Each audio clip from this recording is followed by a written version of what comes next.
The battleship slinked through the water quickly and easily, alongside the rest of her force. They headed into uncertainty in the Philippines. They had no idea what to expect, only what their plans were.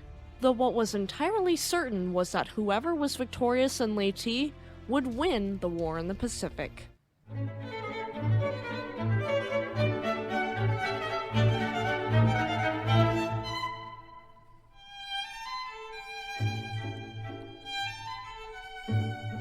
Welcome to Shipwreck Sunday. My name is Eleanor. Just a quick disclaimer for a younger audience before we dive in. This story may be disturbing to some, so viewer discretion is advised. Okay everyone, let's get into it. Kongo was the first of her class, a beautiful battlecruiser named after Mount Kongo. Battlecruisers are almost as large, costly, and well-armed as battleships, but they had less armor and were faster. She was ordered in 1911. Her keel was laid down at Barrow-in-Furness, England, by Vickers Shipbuilding and Engineering on January 17, 1911. Under the contract between Japan and Vickers, the first ship was to be built in the UK and the rest of the Kongo class would be built in Japan. Kongo was launched on May 18, 1912, then transferring to the dockyards of Portsmouth, England, where she could be fitted out in mid-1912. All parts used on her were manufactured in the UK, and she was later completed on August 16, 1913. Usually, I'd break away to do building and specs right at this moment, however, we have a scandal, and I just can't help myself. We need to cover that first. Now, let's get scandalous. In January 1914, almost a full year after Kongo's completion, a telegram leaked from Siemens' Tokyo office to Reuters, along with further reporting by the New York Times and the Asahi Shimbun, which led to an investigation by Japanese authorities. This investigation revealed a pattern of bribery and kickbacks by German and English armaments corporations. A kickback, for our younger audience members and those unaware, is an illegal payment or transfer of something of value in exchange for preferential treatment. It's a type of bribery or unethical practice that can occur in business, government, or healthcare. Siemens had been paying senior Japanese officials a secret 15% kickback until Vickers had outbid them by offering 25%.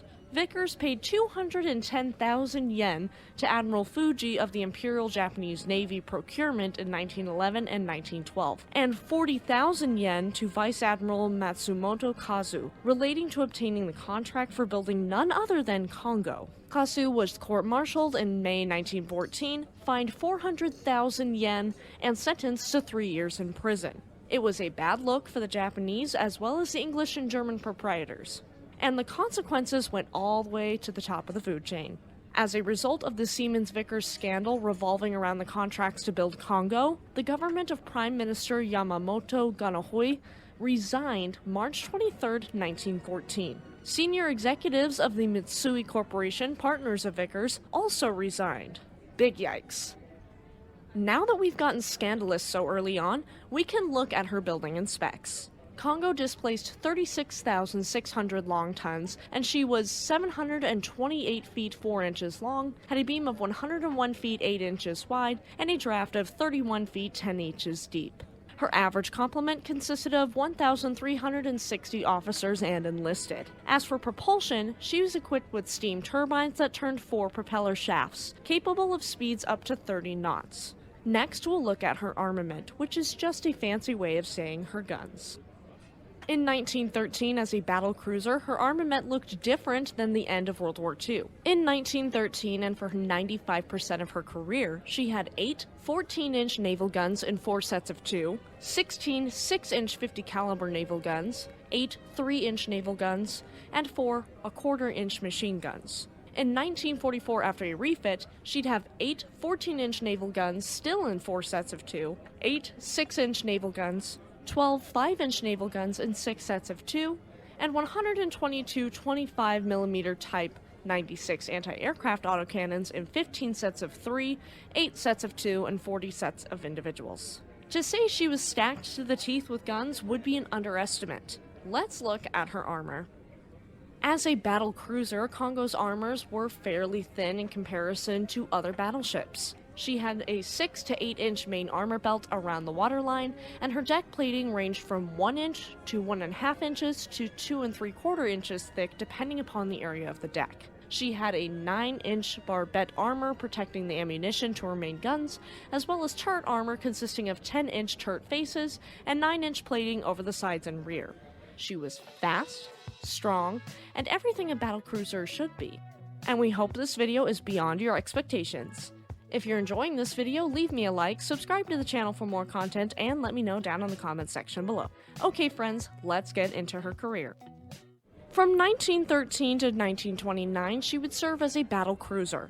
12 days after her completion and commission on August 16, 1913, she left Portsmouth to head to Japan. She docked at Singapore from October 20th to the 27th, then arriving at Yokosuka Naval Arsenal on November 5th, and she was placed in First Reserve. In January of 1914, she underwent armament checks at Kure Naval Base, and on August 3, 1914, the German Empire declared war on France and then invaded via Belgium, starting World War I in the West. 12 days later, Japan issued a warning to Kaiser Wilhelm II of the German Empire that he needed to withdraw the German troops from their base at Qingdao, China. Germany left Japan on red, and so Japan declared war on Germany on August 23rd, occupying the former German possession in the Caroline Islands, Palau Islands, Marshall Islands, and Marianas Islands. It's interesting to hear how opposed these two superpowers were in World War I, being they were such close allies in the Second World War.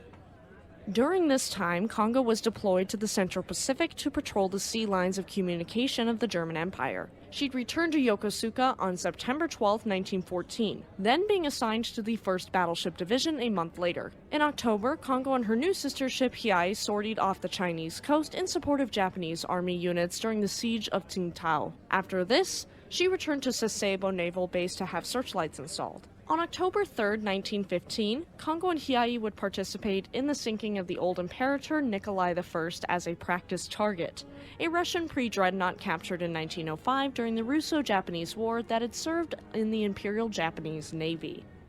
Following the defeat of the German East Asian Squadron by the Royal Navy at the Battle of the Falkland Islands in December of 1914, there was no need for the Imperial Japanese Navy in the Pacific Ocean. Kongo spent the rest of World War I based at Sasebo or patrolling off the coast of China. In December of 1918, a month after World War I's conclusion, Kongo was placed in Second Reserve. In April of 1919, she received new seawater flooding systems for her ammunition magazines. Following the end of World War I and the signing of the Washington Naval Treaty on February 6, 1922, the size of the Imperial Japanese Navy was significantly limited, with a ratio of 5 to 5 to 3 required between the capital ships of the UK, the US, and the Japanese Empire, since Japan was only responsible for one ocean rather than the two of the other countries. It also called for fewer warships for France and Italy. Germany was not allowed to have new battleships, but Hitler would break that along with many other rules. This treaty also banned the signatories from building any new capital ships until 1931, with no capital ship permitted to exceed 35,000 long tons in displacement.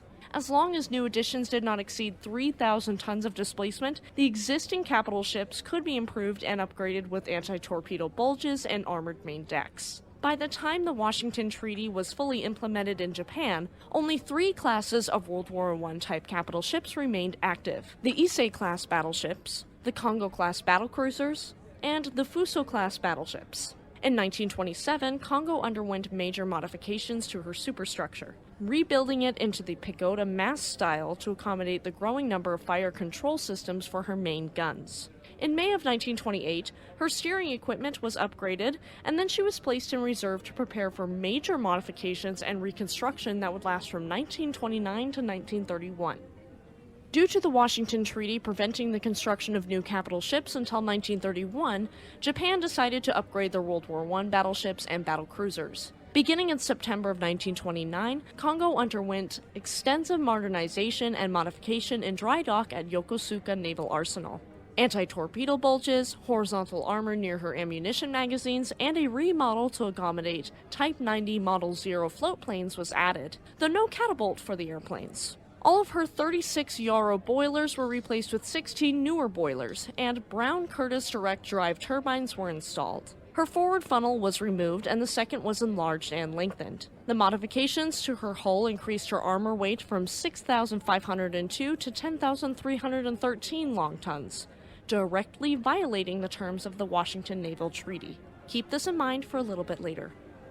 On April 22, 1930, Japan signed yet another treaty, the London Naval Treaty, and this further restricted the signatories' naval forces. Several of Japan's older battleships went to the scrapyard, and no new capital ships were built in replacement. In March of 1931, her reconstruction was complete and she was capable of reaching speeds of 29 knots, and reclassified to a regular battleship. On December 1, 1931, 2 months after the Japanese invasion of Manchuria, Kongo was assigned to the 1st Battleship Division and designated the flagship of the combined fleet. In January 1932, additional rangefinders and searchlights were added to her superstructure, and in 1933, she received aircraft catapults finally. The violations to the Washington and London naval treaties, as well as this invasion of Manchuria, would really come back to bite Japan in the ass. And here's why. On February 25, 1933, after a report by the Leyte Commission, the League of Nations agreed that Japan's invasion of China had violated Chinese sovereignty. Japan refused this judgment and withdrew from the League of Nations that same day. Japan also immediately withdrew from the Washington Naval Treaty and London Naval Treaty, removing all restrictions on the numbers and sizes of her capital warships. She gave the free world the finger. And in November of 1934, Kongo was placed back in reserve to prepare for more modifications. On January 10, 1935, the Nazi German naval attaché to Japan, Captain Paul Weniker, toured Kongo as part of a gunnery demonstration, thus beginning a friendship between Nazi Germany and Imperial Japan. Between 1935 and 1941, she'd receive even more upgrades to allow her to escort Japan's growing fleet of aircraft carriers. She had 11 new Kampon oil-fired boilers put in, her stern was lengthened by 26 feet, her bridge was reconstructed into the pagoda mast style, and catapults were added for reconnaissance aircraft. Her armor was extensively upgraded, and diagonal bulkheads were added to reinforce her main armor belt. This first phase of reconstruction ended on January 8, 1937, with speeds far greater than 30 knots, and she was reclassified as a fast battleship. Despite these reclassifications, she still can be considered a battlecruiser in her nature. A month later, in December of 1937, she was placed under the command of Takeo Kurita in the 3rd Battleship Division. In April of 1938, 2 float planes from Kongo bombed the Chinese city of Fuzhou during the Second Sino-Japanese War. Throughout 1938 and 1939, she steamed off the coast of China to support Japanese army operations in the area. On September 1, 1939, Germany invaded Poland, thus beginning World War II. From November 1940 until April of 1941, she was continually upgraded, then being assigned to the 3rd Battleship Division under the command of Vice Admiral Gunichi Mikawa on August of 1941, alongside her fully modded sister warships Hiei, Kirishima, and Haruna. Next, we get into her World War II service. On November 29, 1941, Kongo and Haruna left Hashirajima to begin the war in the Pacific as part of the Southern Forces main body. On December 4, 1941, the main body arrived off the coast of southern Thailand and northern Malaya in preparation for the invasion of Thailand and the Malayan Peninsula 4 days later. On December 7, 1941, a day that would live in infamy, the Japanese attacked Pearl Harbor in Hawaii, launching the United States into World War II. As for Kongo, she was far from Hawaii, and the land-based aircraft in Vietnam quickly defeated Britain's Force Z, and Kongo's battle group left Malaya. They sortied for 3 days in mid-December to protect a reinforcement convoy traveling to Malaya, and again on December 18th to cover the Japanese armies landing at the Lingayen Gulf in the Philippines. In January of 1942, Kongo and the heavy cruisers Takao and Otago provided distant cover for air attacks on Ambon Island. On February 21st, Kongo was joined by Haruna as well as 4 fast aircraft carriers, 5 heavy cruisers, and numerous support ships in preparation for Operation J, Japan's invasion of the Dutch East Indies. Through early 1942, she participated in many small engagements and bombardments, and following the destruction of the British heavy cruisers HMS Dorsetshire and HMS Cornwall on April 5, 1942, this naval task force moved southwest to locate the remainder of the British Eastern Fleet. On April 9, 1942, one of Haruna's reconnaissance seaplanes spotted the aircraft carrier HMS Hermes south of Trincomalee. That day, Japanese air attacks sank her, and Kongo was attacked but missed by 9 British bombers. Having succeeded in their mission to cripple the British Eastern Fleet, the 3rd Battleship Division returned to Japan, and Kongō reached Sasebo on April 22nd. From April 23rd to May 2nd, she was in dry dock for reconfiguration of her anti-aircraft armament. On May 27, 1942, Kongō sortied with Hiei and the heavy cruisers Atago, Chokai, Miyoko, and Haguro as part of the invasion force during the Battle of Midway. Following the disastrous loss of 4 of the combined fleet's fast carriers on June 4, 1942, the invasion force withdrew to Japan.